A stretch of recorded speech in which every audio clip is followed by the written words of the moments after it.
अपना second chapter हैगा constitutional design. ठीक है, ਇਹਦੇ ਵਿੱਚ ਆਪਾਂ ਪੜਾਂਗੇ ਸਾਊਥ ਅਫਰੀਕਾ ਦਾ ਕੰਸਟੀਟਿਊਸ਼ਨ ਕਿਵੇਂ ਬਣਿਆ, ਡੈਮੋਕ੍ਰੈਟਿਕ ਕੰਸਟੀਟਿਊਸ਼ਨ। ਠੀਕ ਹੈ, ਤਾਂ ਨੈਲਸਨ ਮੰਡੇਲਾ ਕੌਣ ਸੀ ਜੋ ਕਿ ਆਪਣਾ ਰੇਸ਼ੀਅਲ ਡਿਸਕ੍ਰਿਮੀਨੇਸ਼ਨ ਦੇ ਖਿਲਾਫ ਲੜੇ ਸੀ ਸਾਊਥ ਅਫਰੀਕਾ ਦੇ ਵਿੱਚ। ਠੀਕ ਹੈ, ਇਸ ਤੋਂ ਪਹਿਲਾਂ ਕੀ ਸੀ, ਬਲੈਕ ਐਂਡ ਵਾਈਟ ਦਾ ਬਹੁਤ ਜ਼ਿਆਦਾ ਡਿਫਰੈਂਸ ਕੀਤਾ ਜਾਂਦਾ ਸੀ ਸਾਊਥ ਅਫਰੀਕਾ ਦੇ ਵਿੱਚ। ਉਸ ਤੋਂ ਬਾਅਦ ਫਿਰ ਨੈਲਸਨ ਮੰਡੇਲਾ, ਉਹਨਾਂ ਨੂੰ ਮਤਲਬ ਟਰੀਜ਼ਨ ਹੁੰਦਾ ਗਦਾਰੀ ਕਰਨੀ, ਵਿਦਰੋਹ। ਠੀਕ ਹੈ, ਤਾਂ ਕਹਿੰਦੇ ਟਰੀਜ਼ਨ ਦੇ ਕੇਸ ਦੇ ਵਿੱਚ ਮਤਲਬ ਕਰਕੇ ਉਹਨਾਂ ਨੂੰ ਜੇਲ੍ਹ ਦੇ ਵਿੱਚ ਪਾ ਦਿੱਤਾ ਜਾਂਦਾ, ਔਰ ਉਸ ਤੋਂ ਬਾਅਦ ਕੀ ਉਹ ਮਤਲਬ ਆ ਕੇ ਉਹਨਾਂ ਦੇ ਸਾਊਥ ਅਫਰੀਕਾ ਦੇ ਪਹਿਲੇ ਪ੍ਰੈਜ਼ੀਡੈਂਟ ਬਣਦੇ ਨੇ। ਠੀਕ ਹੈ, ਅਤੇ ਆਪਣੇ 28 ਸਾਲ ਉਹ ਜੇਲ੍ਹ ਦੇ ਵਿੱਚ ਲਗਾ ਕੇ ਆਉਂਦੇ ਨੇ।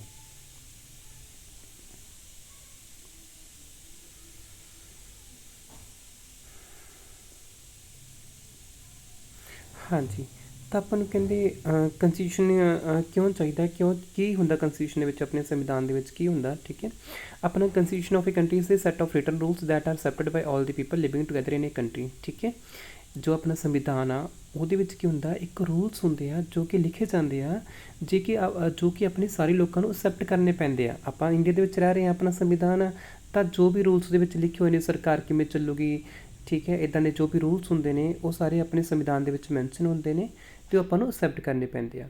Second, constitution is the supreme law that determines relationship among people living in territory and also relationship between the people and the government. ਠੀਕ ਹੈ, ਕੰਸਟੀਟਿਊਸ਼ਨ ਕੀ ਕਰਦਾ, ਇੱਕ ਸੁਪਰੀਮ ਲਾਅ ਹੁੰਦਾ, ਸਭ ਤੋਂ ਵੱਡਾ ਲਾਅ ਹੁੰਦਾ। ਠੀਕ ਹੈ, ਜਿਹੜਾ ਕਿ ਲੋਕਾਂ ਦੇ ਵਿੱਚ ਜਿਹੜੇ ਉੱਥੇ ਰਹਿ ਰਹੇ ਆ, ਜਿਵੇਂ ਆਪਾਂ ਸਿਟੀਜ਼ਨ, ਆਪਾਂ ਨਾਗਰਿਕ, ਆਪਾਂ ਰਹਿ ਰਹੇ ਹਾਂ, ਐਂਡ ਆਪਣੀ ਜੋ ਗੌਰਮੈਂਟ ਆ ਉਹਨਾਂ ਦੇ ਵਿੱਚ ਰਿਲੇਸ਼ਨਸ਼ਿਪ ਡਿਟਰਮਾਈਨ ਕਰੂਗਾ ਵੀ ਕਿਵੇਂ ਦੀ ਰਿਲੇਸ਼ਨਸ਼ਿਪ ਰਹੂਗੀ, ਆਪਣੇ ਰਾਈਟਸ ਕੀ ਹੋਣਗੇ, ਆਪਣੀ ਰਿਸਪੌਂਸਿਬਿਲਿਟੀਜ਼ ਕੀ ਹੋਣਗੀਆਂ, ਇਹ ਸਾਰਾ ਕੌਣ ਮੈਂਸ਼ਨ ਕਰਦਾ, ਆਪਣਾ ਸੰਵਿਧਾਨ ਮੈਂਸ਼ਨ ਕਰਦਾ। ਰਾਈਟ, ਆਹ 4 ਪੁਆਇੰਟ ਧਿਆਨ 'ਚ ਰੱਖਿਓ। ਸੰਵਿਧਾਨ ਦਾ ਪਹਿਲਾ ਫੰਕਸ਼ਨ ਕੀ ਹੈ, ਪਹਿਲਾ ਹੀ ਕੰਮ ਕਰਦਾ degree of trust and coordination that necessary for different kind of people to live together. ਆਪਣੇ ਲੋਕਾਂ ਦੇ ਵਿੱਚ ਕੀ ਇਹ ਟਰਸਟ ਐਂਡ ਕੋਆਰਡੀਨੇਸ਼ਨ ਬਣਾ ਕੇ ਰੱਖਦਾ, ਜਨਰੇਟ ਕਰਦਾ। ਠੀਕ ਹੈ, ਜੋ ਕਿ ਲੋਕਾਂ ਦੇ ਇਕੱਠੇ ਰਹਿਣ ਵਾਸਤੇ ਬਹੁਤ ਹੀ ਜ਼ਰੂਰੀ ਆ। ਸੈਕਿੰਡ ਪੁਆਇੰਟ ਹੈਗਾ, ਇਹ ਸਪੈਸੀਫਾਈ ਕਰਦਾ ਜਿਹੜੀ ਗੌਰਮੈਂਟ ਆ ਉਹ ਕਿਵੇਂ ਬਣੂਗੀ ਅਤੇ ਡਿਸੀਜ਼ਨ ਲੈਣ ਦੀ ਪਾਵਰ ਕਿਹਦੇ ਕੋਲ ਹੋਊਗੀ। ਠੀਕ ਹੈ, ਗੌਰਮੈਂਟ ਕਿਵੇਂ ਬਣਾਈ ਜਾਊਗੀ, ਕਿਵੇਂ ਇਲੈਕਸ਼ਨ ਹੋਣਗੇ, ਕੌਣ ਵੋਟ ਕਰੂਗਾ ਇਲੈਕਸ਼ਨ ਦੇ ਵਿੱਚ, ਉਹ ਸਾਰਾ ਆਪਣੇ ਸੰਵਿਧਾਨ ਦੇ ਵਿੱਚ ਮੈਂਸ਼ਨ ਕੀਤਾ ਹੋਇਆ। ਔਰ ਡਿਸੀਜ਼ਨ ਕੌਣ ਲਊਗਾ, ਗੌਰਮੈਂਟ ਲਊਗੀ। ਠੀਕ ਹੈ, ਜਾਂ ਆਪਣਾ ਜਿਵੇਂ ਆਪਣੀ ਵਿਲੇਜ ਪੰਚਾਇਤ ਹੁੰਦੀ ਹੈ, ਉੱਥੇ ਡਿਸੀਜ਼ਨ ਮੰਨ ਲਓ ਕੌਣ ਲੈਂਦਾ। ਠੀਕ ਹੈ, ਸਾਰਾ ਕੁਛ ਕਿੱਥੇ ਲਿਖਿਆ ਹੁੰਦਾ ਹੈ, ਆਪਣੇ ਸੰਵਿਧਾਨ ਦੇ ਵਿੱਚ। ਥਰਡ ਪੁਆਇੰਟ ਹੈਗਾ, it laid on limits on the power of the government and tells us but the citizens of rights of citizens are. ਠੀਕ ਹੈ, ਇਹ ਕੀ ਦੱਸ ਰਿਹਾ ਕਿ ਆਪਣੇ ਜਿਹੜੀਆਂ ਗੌਰਮੈਂਟ ਦੀਆਂ ਪਾਵਰਸ ਆ ਉਹਦੇ ਉੱਪਰ ਕੀ ਲਿਮਿਟਸ ਲੱਗੀਆਂ ਹੋਈਆਂ। ਜਿਵੇਂ ਗੌਰਮੈਂਟ ਕੀ ਆ, ਕਈ ਕਿਸੇ ਦੇ ਵਿੱਚ ਵਿਦਆਊਟ ਵਾਰੰਟ ਆਪਾਂ ਨੂੰ ਅਰੈਸਟ ਨਹੀਂ ਕਰ ਸਕਦੀ। ਠੀਕ ਹੈ, ਪੁਲਿਸ ਅਰੈਸਟ ਨਹੀਂ ਕਰ ਸਕਦੀ। ਇੱਦਾਂ ਹੋਰ ਵੀ ਕਈ ਹੁੰਦੀਆਂ, freedom of speech and expression ਆਪਣੇ ਕੋਲ ਹੈਗਾ, ਆਪਾਂ ਕੁਛ ਬੋਲ ਸਕਦੇ, ਆਪਾਂ ਨੂੰ ਆਜ਼ਾਦੀ ਆ। ਠੀਕ ਹੈ, ਆਪਾਂ ਕਿਤੇ ਵੀ ਜਾ ਕੇ ਰਹਿ ਸਕਦੇ, ਆਪਾਂ ਨੂੰ ਆਜ਼ਾਦੀ ਆ। ਤਾਂ ਮੀਨਸ ਕੁਛ ਆਪਣੇ ਰਾਈਟਸ ਹੁੰਦੇ ਨੇ। ਠੀਕ ਹੈ, ਗੌਰਮੈਂਟ ਦੀਆਂ ਕੁਛ ਲਿਮਿਟ ਹੁੰਦੀਆਂ ਵੀ ਗੌਰਮੈਂਟ ਇਹ ਕੁਛ ਨਹੀਂ ਕਰ ਸਕਦੀ ਹੈਗੀ। ਇਹ ਸਾਰਾ ਕੁਛ ਕਿੱਥੇ, ਆਪਣੇ ਸੰਵਿਧਾਨ ਦੇ ਵਿੱਚ ਮੈਂਸ਼ਨ ਹੁੰਦਾ। ਫੋਰਥ ਪੁਆਇੰਟ ਹੈਗਾ, ਇਹ ਐਕਸਪ੍ਰੈਸ ਕਰਦਾ aspirations of the people about creating good society. ਅਗਰ ਆਪਾਂ ਅੱਛੀ ਸੁਸਾਇਟੀ ਬਣਾਉਣੀ ਆ, ਠੀਕ ਹੈ, ਤਾਂ ਲੋਕਾਂ ਦੇ ਐਸਪੀਰੇਸ਼ਨਸ, ਲੋਕਾਂ ਦੇ ਡਰੀਮਸ ਹੋ ਗਏ। ਠੀਕ ਹੈ, ਤਾਂ ਉਹ ਵੀ ਐਕਸਪ੍ਰੈਸ ਕਰਦਾ ਕਿ ਕਿੱਦਾਂ ਦੀ ਆਪਣੀ ਸੁਸਾਇਟੀ ਬਣੇਗੀ। ਠੀਕ ਹੈ,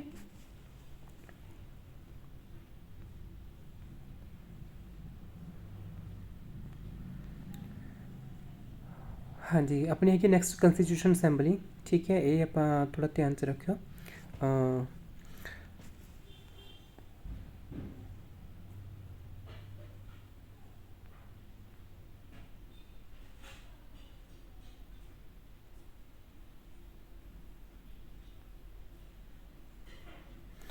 ਹਾਂਜੀ, ਕੰਸਟੀਟਿਊਸ਼ਨ ਅਸੈਂਬਲੀ ਕੀ ਹੁੰਦੀ ਆ, ਕਹਿੰਦੇ drafting of document call the ਕੰਸਟੀਟਿਊਸ਼ਨ was done by the assembly of elected representatives call the ਕੰਸਟੀਟਿਊਟ assembly. ਠੀਕ ਹੈ, ਕੰਸਟੀਟਿਊਟ ਅਸੈਂਬਲੀ ਨੇ ਕੀ ਕੰਮ ਕੀਤਾ ਸੀ, ਜੋ ਕਿ ਆਪਣਾ ਸੰਵਿਧਾਨ ਬਣਿਆ ਸੀਗਾ, ਸੰਵਿਧਾਨ ਬਣਾਇਆ ਸੀ, ਜੋ ਵੀ ਉੱਥੇ ਮੈਂਬਰ ਸੀਗੇ ਇਲੈਕਟਡ ਰਿਪਰੈਜ਼ੈਂਟੇਟਿਵ ਉੱਥੇ ਚੁਣ ਕੇ ਆਏ ਸੀ, ਉਹਨਾਂ ਨੇ ਆਪਣਾ ਸੰਵਿਧਾਨ ਬਣਾਇਆ ਸੀ। ਠੀਕ ਹੈ, ਅਤੇ ਜੋ ਇਲੈਕਸ਼ਨ ਸੀ ਆਪਣੀ ਅਸੈਂਬਲੀ ਦੇ ਵਿੱਚ, ਉਹ ਕਦੋਂ ਹੋਈ ਸੀ, ਜੁਲਾਈ 1946 ਦੇ ਵਿੱਚ। ਰਾਈਟ, ਹੋ ਗਏ ਸੀ। ਔਰ ਪਹਿਲੀ ਮੀਟਿੰਗ ਆਪਣੀ ਦਸੰਬਰ 1946 ਦੇ ਵਿੱਚ ਹੋਈ ਸੀ। ਠੀਕ ਹੈ, ਨੀਚੇ ਆ ਕਾਫੀ ਇੰਪੋਰਟੈਂਟ ਪੁਆਇੰਟਸ ਆ ਕਿ ਜਿਹੜੀ ਆਪਣੀ ਅਸੈਂਬਲੀ ਆ, ਕੰਸਟੀਟਿਊਟ ਅਸੈਂਬਲੀ ਆ, ਠੀਕ ਹੈ, ਇਹਨੇ ਕੀ ਕਰਿਆ ਸੀ, ਆਪਣਾ ਇੰਡੀਅਨ ਕੰਸਟੀਟਿਊਸ਼ਨ ਬਣਾਇਆ ਸੀ। ਇਹਦੇ ਵਿੱਚ ਕਿੰਨੇ ਮੈਂਬਰ ਸੀ, 299 ਮੈਂਬਰਾਂ ਨੇ ਆਪਣੀ ਸੰਵਿਧਾਨ ਬਣਾਇਆ ਸੀ। ਠੀਕ ਹੈ, ਫਿਰ ਕਹਿੰਦੇ 26 ਨਵੰਬਰ 1949 ਨੂੰ ਕੀ ਹੋਇਆ, ਇਹ ਜਿਹੜਾ ਆਪਣਾ ਸੰਵਿਧਾਨ ਸੀਗਾ ਇਹ ਕੀ ਹੋ ਗਿਆ, ਹਾਂ, ਅਡਾਪਟ ਕਰ ਲਿਆ ਸੀਗਾ। ਠੀਕ ਹੈ, ਔਰ 26 ਜਨਵਰੀ 1950 ਨੂੰ ਇਹ ਕੇਮ ਇਨਟੂ ਇਫੈਕਟ। ਇੱਥੇ 2 ਪੁਆਇੰਟ ਸਮਝਣ ਵਾਲੇ ਆ, ਸੰਵਿਧਾਨ ਨੂੰ ਅਡਾਪਟ ਕਦੋਂ ਕੀਤਾ ਗਿਆ ਸੀ, 26 ਨਵੰਬਰ 1949, 26 ਨਵੰਬਰ 1949, एंड लागू कदों किया गया सी, इफैक्ट दे विच कदों आ गया सी 26 जनवरी 1950। ठीक है, ये दो डेटा याद रखनियाँ। ठीक है, और अपने किन्ने मैंबर्स ने बनाया सी 299 मैंबर्स ने इत्थे साइन करे सी। ठीक है, तो पहले अपनी ये भी याद रखना जी असैंबली की पहले अपनी मीटिंग हुई सी वो 9 दसंबर 1946 1946 में हुई सी। इसलिए आप करते हैं 26 जनवरी को हर साल 26 जैन को आप रिपब्लिक डे को सैलीब्रेट करते हैं। राइट।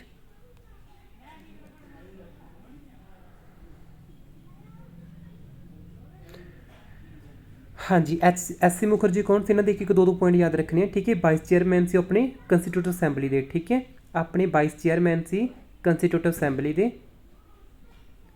जयपाल सिंह कौन सी, ये सी captain of first national hockey team, वो कैप्टन से जयपाल सिंह। रजिंदर प्रसाद कौन सी, अपनी प्रेसिडेंट से कंस्टीट्यूट असैंबली के।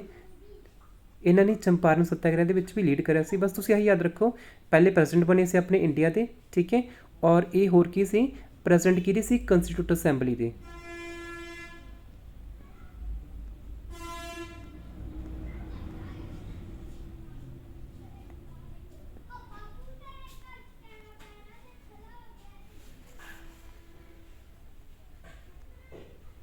हाँ जी, नैक्सट है guiding values of the Indian constitution. अपने कुछ वैल्यूज़ आ। ठीक है, जिते अपना संविधान बनया होया भी अपन किमें रहना चाहिए, जिवें सॉवरेंटी, सैकुलर कंट्री हो गया अपना। ठीक है, ये सारी अपनी गाइडिंग वैल्यूज़ आ। ठीक है, इंश्राइंड अपने इंडियन कॉन्स्टिट्यूशन के अपने प्रेम्बल के सब कुछ लिखा होया। ठीक है, अगे आप प्रेम्बल पढ़ते हैं।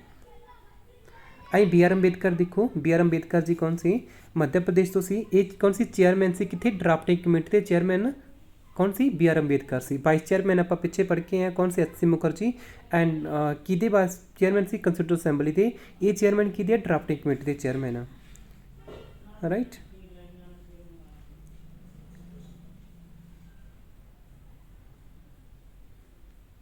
एवं ही देखो मुंशी के एम मुंशी, ये कौन सी फाउंडर ऑफ स्वतंत्र पार्टी। ठीक है, इन्होंने पॉइंट तुम याद रखना। अगर तुम क्वेश्चन मिलता कि अपनी फादर ऑफ इंडियन कॉन्स्टिट्यूशन, आप इंडियन कॉन्स्टिट्यूशन के फादर किनू कहने हैं, डॉक्टर बी आर अंबेडकर। हाँ जी, जवाहरलाल नेहरू के भी एक दो पॉइंट याद रख लो। ठीक है, प्राइम मिनिस्टर बने से अपने इंटैरिम गवर्नमेंट के, जो अपनी 1946 बनी सी। इस तो बाद असैंबली बनी सी, इस तो बाद अपनी इंटैरिम गवर्नमेंट बनी सी, उहदे कौन सी प्राइम मिनिस्टर सी।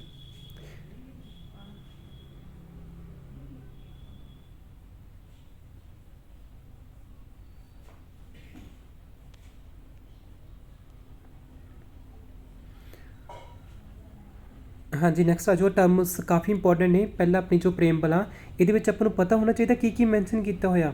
ठीक है, we the people of India. इदू नीचे देखो, having solemnly resolved to constitute India into a sovereign.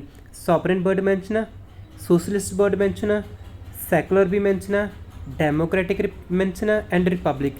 ये 5 वर्ड्स ने ये अपने ये मैंशन किए हुए हैं। ठीक है, इस तो इलावा होर की मैंशन किया हुआ, जस्टिस, न्याय। न्याय कि सोशल इकनॉमिक ते पोलीटिकल, ये भी मैंशन आ। लिबर्टी भी अपन दी हुई है, कादी thought, expression, belief, faith and worship. आप कुछ भी वर्शिप कर सकते हैं, सोच सकते हैं, एक्सप्रैस कर सकते हैं, अपने कोई भी विचार आप हो सकते हैं। इस तरह इक्वलिटी का दी अपन स्टेटस की एंड ऑफ अपॉर्चुनिटी, बराबर का मौका मिलेगा अपन। ठीक है, और स्टेटस। ठीक है, लास्ट है अपना फ्रैटर्निटी। फ्रैटर्निटी होंदा भाईचारा। ठीक है, ताकि जी डिगनिटी, आत्म सम्मान इंडिविजुअल का भी बना रहे, तो अपने नेशन की, अपनी कंट्री की यूनिटी तो इंटीग्रिटी बनी रहे। ठीक है, ये तुसी वर्ड्स मैंशन देखने कि प्रेम्बल के वर्ड्स अपने मैंशन किए हुए हैं। ठीक है, जस्टिस, लिबर्टी, इक्वलिटी तो फ्रैटर्निटी, और उपर कि sovereign, socialist, secular, democratic and Republic. ठीक है, हम आप बारी बारी सारे की मीनिंग देखते हैं। ठीक है, काफ़ी इंपॉर्टेंट टर्म्स हैगियां। पहले देखो सॉवरन। सॉवरन का मीनिंग की होंगे, people have supreme right to make decisions on internal as well as external matters. No external power can dictate the government of India. कहते जो लोग आ ना, उन्होंने को सुप्रीम राइट होंगे काहदा, डिसीजनस लैन का। ठीक है, कि इंटरनल तो एक्सटर्नल, चाहे अपने इंडिया के डिसीजन लैने, चाहे बाहर आप किसी कंट्री बारे डिसीजन लैना, तो कहते उत्थे कोई भी बाहर की पावर आपको डिक्टेट नहीं करोगी भी तुम आ डिसीजन लो। कल नू USA हो गया, UK हो गया, फ्रांस हो गया, आपको कह नहीं सकता तुम आ डिसीजन लो। ये अपनी मर्जी, आप सॉवरन आ, आप आज़ाद हाँ, आप कोई भी डिसीजन लै सकते हैं। ठीक है, सैकेंड है सोशलिस्ट। सोशलिस्ट की होंगे, जो वैल्थ आ वो जनरेट होगी सोशली एंड इक्वली शेयर करोगी सोसाइटी। ठीक है, गवर्नमेंट सारा कुछ रैगूलेट करोगी। ओनरशिप ऑफ लैंड ये कि होगी, सरकार के हत्थों च होगी जमीन। ठीक है। And industry to reduce socio economic inequality, ਤੁਸੀਂ ਮੇਨ ਧਿਆਨ ਰੱਖਣਾ ਸੋਸ਼ਲਿਜ਼ਮ ਦੇ ਕੁਝ ਫੀਚਰ ਹੁੰਦੇ ਆ, ਉੱਥੇ ਕੀ ਹੁੰਦਾ ਪ੍ਰਾਈਵੇਟ ਜਿਹੜੀ ਓਨਰਸ਼ਿਪ ਹੁੰਦੀ ਆ ਉਹ ਬੈਨ ਹੁੰਦੀ ਆ, ਸਾਰਾ ਕੁਝ ਕੀ ਆ ਸਰਕਾਰ ਰੈਗੂਲੇਟ ਕਰਦੀ ਆ, ਸਰਕਾਰ ਹੀ ਮਤਲਬ ਕਿ ਓਨਰ ਮਾਲਿਕ ਹੁੰਦੀ ਹੈ ਲੈਂਡ ਦੀ, ਔਰ ਉਹੀ ਲੋਕਾਂ ਦੇ ਵਿੱਚ ਵੰਡ ਕੇ ਦਿੰਦੀ ਹੈ ਸਰਕਾਰ, ਠੀਕ ਹੈ। ਫਾਰਮਰ ਖੇਤੀ ਕਰਦੇ ਨੇ, ਸਾਰਾ ਕੁਝ ਸਰਕਾਰ ਕੋਲ ਜਾਂਦਾ, ਸਰਕਾਰ ਹੀ ਅੱਗੇ ਡਿਵਾਈਡ ਕਰਕੇ ਦਿੰਦੀ ਹੈ। ਕਿਉਂ? ਕਿਉਂਕਿ ਉੱਥੇ ਕਹਿੰਦੇ ਇਨਇਕੁਅਲਿਟੀ ਨਹੀਂ ਹੋਣੀ ਚਾਹੀਦੀ, ਸਾਰਿਆਂ ਨੂੰ ਬਰਾਬਰ ਦਾ ਮੌਕਾ ਮਿਲੂਗਾ, ਸਾਰਿਆਂ ਨੂੰ ਬਰਾਬਰ ਪੈਸਾ ਮਿਲੂਗਾ, ਠੀਕ ਹੈ। ਇਹ ਨਹੀਂ ਕੋਈ ਜ਼ਿਆਦਾ ਅਮੀਰ ਆ ਕੋਈ ਗਰੀਬ ਆ, ਉੱਥੇ ਸਾਰੇ ਬਰਾਬਰ ਹੀ ਹੁੰਦੇ ਆ, ਕੋਈ ਤਰ੍ਹਾਂ ਦੀ ਇਨਇਕੁਅਲਿਟੀ ਉੱਥੇ ਨਹੀਂ ਪਾਈ ਜਾਂਦੀ, ਕਿਉਂਕਿ ਸਾਰਾ ਕੁਝ ਕੀ ਹੈ ਗੌਰਮੈਂਟ ਦੇ ਅੰਡਰ ਹੀ ਹੁੰਦਾ, ਰਾਈਟ। ਤੀਜਾ ਆਪਣਾ ਹੈਗਾ ਸੈਕੂਲਰ। ਸੈਕੂਲਰ ਦਾ ਮੀਨਿੰਗ ਕੀ ਹੁੰਦਾ? ਕਹਿੰਦੇ citizens have complete freedom to follow any religion, ਆਪਣੇ ਕੋਲ ਪੂਰੀ ਫਰੀਡਮ ਆ, ਚਾਹੇ ਆਪਾਂ ਸਿੱਖੀਜ਼ਮ ਨੂੰ ਫੋਲੋ ਕਰੀਏ, ਚਾਹੇ ਆਪਾਂ ਹਿੰਦੂ, ਚਾਹੇ ਮੁਸਲਿਮ, ਚਾਹੇ ਜੈਨ, ਚਾਹੇ ਬੁੱਧਿਜ਼ਮ, ਠੀਕ ਹੈ, ਆਪਾਂ ਕੋਈ ਵੀ ਧਰਮ ਫੋਲੋ ਕਰ ਸਕਦੇ ਹਾਂ। But there is no official reason, ਪਰ ਸਟੇਟ ਦਾ ਕਹਿੰਦੇ ਕੋਈ ਵੀ ਰਿਲੀਜਨ ਨਹੀਂ ਹੁੰਦਾ। ਆਪਣੀ ਜਿਹੜੀ ਇੰਡੀਆ ਉਹ ਕੰਟਰੀ ਸੈਕੂਲਰ ਆ, ਯਾਦ ਰੱਖਿਓ। ਸੈਕੂਲਰ ਕਿਉਂ ਆ? ਕਿਉਂਕਿ ਆਪਣਾ ਕੋਈ ਵੀ ਓਫੀਸ਼ੀਅਲ ਰਿਲੀਜਨ ਨਹੀਂ ਹੈਗਾ। ਬੰਗਲਾਦੇਸ਼ ਦਾ ਹੈਗਾ ਇਸਲਾਮ, ਪਾਕਿਸਤਾਨ ਦਾ ਓਫੀਸ਼ੀਅਲ ਰਿਲੀਜਨ ਹੈਗਾ ਇਸਲਾਮ, ਸ਼੍ਰੀਲੰਕਾ ਦਾ ਵੀ ਓਫੀਸ਼ੀਅਲ ਰਿਲੀਜਨ ਹੈਗਾ ਕਿਹੜਾ? ਬੁੱਧਿਜ਼ਮ, ਯੂਕੇ ਦਾ ਕ੍ਰਿਸਚਨ ਆ, ਅਤੇ ਆਪਣਾ ਇੰਡੀਆ ਦਾ ਕੋਈ ਨਹੀਂ, ਕਿਉਂਕਿ ਆਪਣੇ ਸਾਰੇ ਧਰਮਾਂ ਦੇ ਲੋਕ ਰਹਿੰਦੇ ਆ, ਅਤੇ ਆਪਾਂ ਕਹਿੰਦੇ ਆਪਣਾ ਸਟੇਟ ਦਾ ਕੋਈ ਰਿਲੀਜਨ ਨਹੀਂ, ਇੱਥੇ ਸਾਰੇ ਮਿਲ ਕੇ ਰਹਿੰਦੇ ਆ। And government treats all religious beliefs and practice with equal respect, government ਕੀ ਕਰਦੀ ਹੈ ਸਾਰੇ ਰਿਲੀਜਨਸ ਨੂੰ ਇਕੁਅਲ ਰਿਸਪੈਕਟ ਨਾਲ ਟਰੀਟ ਕਰਦੀ ਆ, ਠੀਕ ਹੈ। ਕਿਸੇ ਵੀ ਧਰਮ ਨਾਲ ਇੱਥੇ ਭੇਦਭਾਵ ਨਹੀਂ ਕੀਤਾ ਜਾਂਦਾ, ਤਾਂ ਕਿ ਆਪਣੀ ਕੰਟਰੀ ਜਿਹੜੀ ਹੈਗੀ ਆ ਸੈਕੂਲਰ ਬਣੀ ਰਹੇ, ਠੀਕ ਹੈ। ਜਸਟੀਫਾਈ ਕਰ ਦੂੰਗੇ ਨਾ ਸੈਕੂਲਰ ਕੰਟਰੀ ਕਿਉਂ ਇੰਡੀਆ? ਕਿਉਂਕਿ ਇੱਥੇ ਕੀ ਆ ਸਟੇਟ ਦਾ ਕੋਈ ਵੀ ਅਫੀਸ਼ੀਅਲ ਰਿਲੀਜਨ ਨਹੀਂ ਹੈਗਾ, ਸਾਰੇ ਲੋਕਾਂ ਨੂੰ ਕੀ ਇੱਥੇ ਫਰੀਡਮ ਆ ਕਿ ਤੁਸੀਂ ਕੋਈ ਵੀ ਰਿਲੀਜਨ ਨੂੰ ਫੋਲੋ ਕਰ ਸਕਦੇ ਆ, ਗੌਰਮੈਂਟ ਸਾਰੇ ਰਿਲੀਜਨਸ ਨੂੰ ਇਕੁਅਲੀ ਟਰੀਟ ਕਰਦੀ ਆ, ਠੀਕ ਹੈ। ਜਿਵੇਂ ਹੁਣ ਆਪਾਂ ਗੱਲ ਕਰੀਏ ਗੋਲਡਨ ਟੈਂਪਲ ਅੰਮ੍ਰਿਤਸਰ, ਉੱਥੇ ਜੋ ਵੀ ਸਬਜ਼ੀਆਂ ਆਉਂਦੀਆਂ ਜਾਂ ਕੋਈ ਰੋਟੀ ਪਾਣੀ ਆਉਂਦਾ, ਉਹ ਜਿਹੜਾ ਲੰਗਰ ਆਉਂਦਾ, ਠੀਕ ਹੈ, ਉਹ 'ਤੇ ਕੋਈ ਟੈਕਸ ਨਹੀਂ, ਮਤਲਬ ਗੌਰਮੈਂਟ ਨੇ ਟੈਕਸ ਮਾਫ ਕਰ ਰੱਖਿਆ, ਠੀਕ ਹੈ।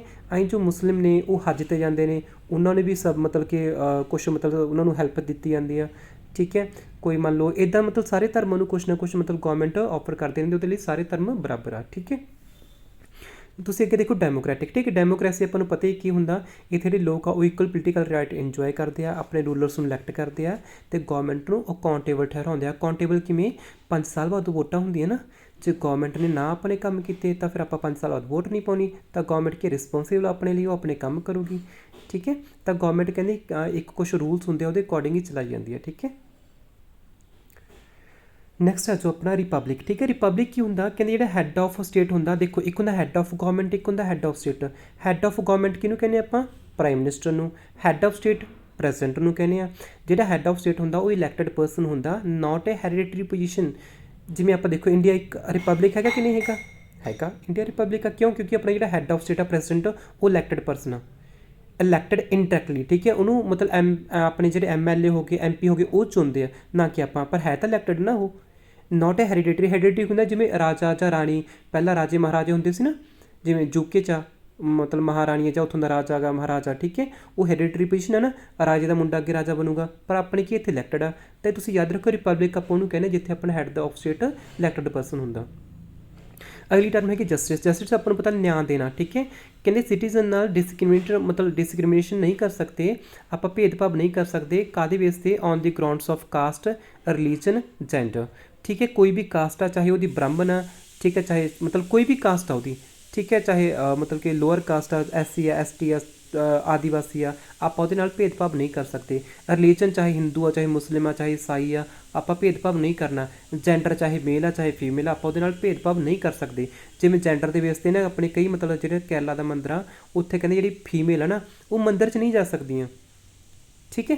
ਤਾਂ ਹੀ ਕੁਛ ਮਤਲਬ ਜਿਹੜੇ ਹੁੰਦੇ ਆ ਨਾ, ਕਹਿੰਦੇ ਜਸਟਿਸ ਕੀ ਕਹਿੰਦਾ, ਆਪਾਂ ਕਿਸੇ ਨਾਲ ਭੇਦਭਾਵ ਨਹੀਂ ਕਰ ਸਕਦੇ ਹੈਗੇ, ਸਾਰਿਆਂ ਲਈ ਸਾਰੀਆਂ ਮਤਲਬ ਇਕੁਅਲ ਆ, ਠੀਕ ਹੈ। ਕਾਸਟ ਦੇ ਬੇਸ 'ਤੇ ਵੀ ਕੋਈ ਮੰਦਰ ਆਪਣੇ ਹੈਗੇ ਜਿੱਥੇ ਉਹਨਾਂ ਨੂੰ ਮੰਦਰਾਂ 'ਚ ਵੜਨ ਨਹੀਂ ਦਿੱਤਾ ਜਾਂਦਾ, ਜਿਹੜੀ ਛੋਟੀ ਕਾਸਟ ਦੇ ਲੋਕ ਆ, ਠੀਕ ਹੈ। ਅੱਗੇ ਹੈਗਾ ਸੋਸ਼ਲ ਇਨਇਕੁਅਲਿਟੀ ਹੈਵ ਟੂ ਬੀ ਰਿਡਿਊਸਡ। ਸਰਕਾਰ ਨੇ ਕਰਨੀ ਸੋਸ਼ਲ ਇਨਇਕੁਅਲਿਟੀ ਜਿਹੜੀਆਂ ਹੈਗੀਆਂ ਲੋਕਾਂ ਦੇ ਵਿੱਚ ਉਹਨੂੰ ਘਟਾਉਣਾਗਾ, ਅਤੇ ਗੌਰਮੈਂਟ ਕੰਮ ਕਰੂਗੀ four the welfare of all, ਸਾਰਿਆਂ ਦੇ ਭਲੇ ਵਾਸਤੇ ਕੰਮ ਕਰੂਗੀ, ਖਾਸ ਕਰਕੇ ਸਪੈਸ਼ਲੀ ਕਿਹਦੇ ਕਰਕੇ?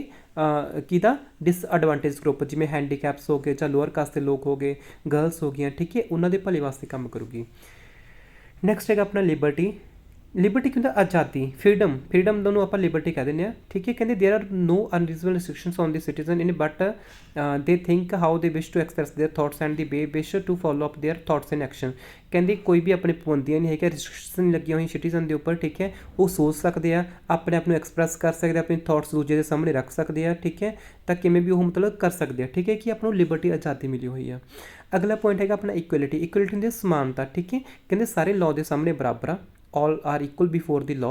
अगला है traditional social inequality have to be ended, जी अपनी सोशल इनइक्वलिटी आ जी पहलों तो हैगियां उन्होंने आप खत्म करना, तो government should ensure equal opportunity for all, ठीक है। गवर्नमेंट सारे वास्ते भले के काम वास्ते काम करूगी, सारे बराबर का मौका दिता जाऊगा, ठीक है। लास्ट अपना है fraternity मीनस all of us should behave as if we are members of the same family, no one should treat a fellow citizen as an inferior। ਕਹਿੰਦੇ ਆਪਾਂ ਨਾ ਫਰੈਟਰਨਿਟੀ ਹੁੰਦਾ ਭਾਈਚਾਰਾ, ਕਹਿੰਦੇ ਆਪਾਂ ਭਾਈਚਾਰੇ ਦੇ ਵਿੱਚ ਰਹਿਣਾ, ਠੀਕ ਹੈ। ਆਪਾਂ ਐਂ ਬਿਹੇਵ ਕਰਨਾ ਜਿਵੇਂ ਆਪਾਂ ਇੱਕ ਹੀ ਫੈਮਿਲੀ ਦੇ ਮੈਂਬਰ ਹੁੰਦੇ ਆ, ਸਾਰੀ ਕੰਟਰੀ ਆਪਣੀ ਇੱਕ ਹੀ ਫੈਮਿਲੀ ਆ, ਠੀਕ ਹੈ। No one should treat a fellow citizen inferior, ਆਪਾਂ ਕਿਸੇ ਨੂੰ ਇਨਫੀਰੀਅਰ ਨਹੀਂ ਸਾਬਿਤ ਕਰਨਾ ਕਿ ਤੂੰ ਘਟੀਆਂਗਾ, ਕਿ ਮੈਂ ਸੁਪੀਰੀਅਰ ਆ, ਮੈਂ ਤੇਥੋਂ ਵਧੀਆ, ਤੂੰ ਇਨਫੀਰੀਅਰ, ਤੂੰ ਘਟੀਆਂ, ਠੀਕ ਹੈ। ਸਾਰੇ ਇਕੁਅਲ ਨੇ ਇੱਥੇ, ਠੀਕ ਹੈ। ਤਾਂ ਇਹ ਹੁੰਦਾ ਫਰੈਟਰਨਿਟੀ ਕਿ ਭਾਈਚਾਰਾ ਹੋ ਗਿਆ, ਠੀਕ ਹੈ। हाँ जी, हुण कुछ टर्म्स देख लो, ठीक है। मेन मैं करवा देना, ठीक है। जिमें अपार्थाइड की होंगे एक रेशियल डिसक्रिमिनेशन का सिस्टम सीगा साउथ अफ्रीका दे विच, ठीक है, जिथे कि ब्लैक वाइट का भेदभाव किया जाता सी, ठीक है। ब्लैक्स नूं बहुत ही घटिया तरीके नाल ट्रीट किया जाता सी, ठीक है। कंस्टीट्यूएंट असैंबली की सी, असैंबली ऑफ पीपल्स रिप्रजेंटेटिव, जिन्होंने अपना संविधान लिखा, ठीक है, अपना कंस्टीट्यूशन राइट किया जिन्होंने। कंस्टीट्यूशन की है supreme law of the country, अपनी कंट्री का सब तो बड़ा law containing fundamental rules governing the politics and society in the country, ठीक है। कि यही करता कहते फंडामेंटल रूल आ जोड़े उन्होंने मतलब लिखे होंगे ये, ठीक है, कि अपनी सोसाइटी अपनी गवर्नमेंट किमें चलूगी। कंस्टीट्यूशनल अमेंडमेंट की होंगे संविधान के चेंज करना, ठीक है। प्रेम्बल की होंगे बई an introductory statement in constitution which states the reason and guiding value of the constitution, ठीक है। कहते की होंगी है प्रेम्बल, एक इंट्रोडक्टरी फेस होंगे जिमें इंडैक्स होंगे ना तुहाडी बुक का, इंडैक्स के चैप्टर लिखे होंगे कि बुक के किहड़े चैप्टर आपको आइडिया हो जाता ना भी आ कुछ लिखा होगा, उमें प्रेम्बल अपने संविधान के अगे प्रेम्बल लगी हुई है, वो इंट्रोड्यूस करती है अपने संविधान में, तो अपने संविधान किहड़ी वैल्यूज आ, ठीक है। हाँ जी, संविधान के अपने जिमें प्रेम्बल आ, प्रेम्बल के आप देख के आए जो वर्ड्स पढ़े आप प्रेम्बल के ही लिखे हुए हैं, ठीक है। कोई इदा का कोई क्वेश्चन होंगे तो आप इतों लिख सकते हैं, ठीक है। प्रेम्बल के sovereign socialist secular democratic Republic, ठीक है, जस्टिस लिबर्टी इक्वलिटी फ्रैटर्निटी, ठीक है। ये सारा कुछ अपने संविधान के गाइडिंग वैल्यूज़ है, ठीक है। गाइडिंग वैल्यूज़ किहड़ियां है जिवें फ्रैटर्निटी हो गया, इक्वलिटी हो गया, लिबर्टी हो गया, जस्टिस हो गया, ठीक है। ये गाइडिंग वैल्यूज़ आप कहने भी किसी नाल धक्का नहीं होना चाहिए, सबनूं आज़ादी मिलनी चाहिए, समानता इक्वलिटी होनी चाहिए, जस्टिस मिलना चाहिए, फ्रैटर्निटी होनी चाहिए, राइट। अपना ये चैप्टर हुण इत्थे खत्म होंदा, ठीक है।